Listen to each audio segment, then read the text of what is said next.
Okay, and hello to everyone at home, to our EAL parents and all your families. A big welcome from Renaissance EAL team. So we've come together today because we'd just like to share with you some ideas that you can use at home with your children to give them the best possible chance of doing as well as they can. So just to introduce ourselves, the whole team here from Key Stage 1, 2, 3 and 4. And we're going to go through a number of topics today. So first up, we're going to go through the benefits of L1 and praise for your children. Secondly, Key Stage 1 with reading and phonics. Key Stage 2, questioning, how to be really specific. Key Stage 3, very, very important for Key Stage 3, support with time management. And for our exam year groups in Key Stage 4, the examination preparation and opportunities to talk. Okay, so first of all, I'd like to hand over to our Key Stage 1 team, where Mr. Luke, Ms. Fung will talk about reading and phonics. Okay, for Key Stage 1 or any students who are new to English, they can use Education City to help them with reading and phonics. So they have every student at Renaissance will have the login to Education City.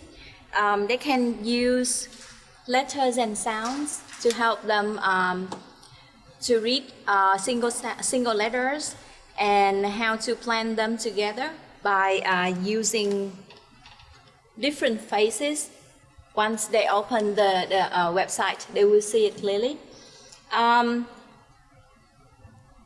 There will be some basic sounds to complex sounds. So by using this one, the parents can learn with their students, with their children, and they know how to help their children to read from CVC to tricky words. All right, thank you, Fung. Moving into Key Stage 2, we're going to look at the importance of using your home language when you're speaking to your children at home, and the importance of questioning your children. So asking them about what they've learned, but not just asking, oh, have you had a good day at school today? Actually asking them, what did Mr. Ollie teach you in maths? What did Miss Chantel teach you in EAL today? So you're getting into the real skills of what's been taught and the language that's been taught. And we'd encourage you to do this in your home language. So then the students and your children have to translanguage and translate what they've learned in English into their home language. So you're reinforcing what they've learned. So it's meaningful questions and using your home language. And in the process, if your child comes home and tells you something that they've done and they've done a good job, or it's the first time they've achieved something, really praise them for it, because praise really does encourage everyone, as we know. So praise them in your home language, and it doesn't need to be giving them a present or a prize, but just say well done and recognise their efforts.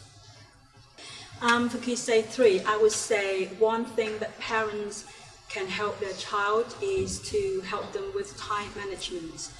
It is very helpful when all students turn up on time for their e-learning lessons, because the skills that they are working on now during the e-learning period is what they have been practicing before that, and they will do after the e-learning weeks.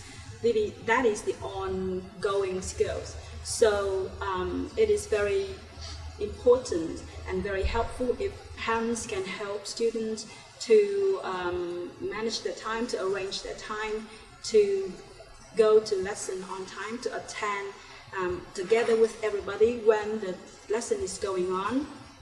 In this way, students can easily succeed in gaining their learning objectives in English as well as in other subjects.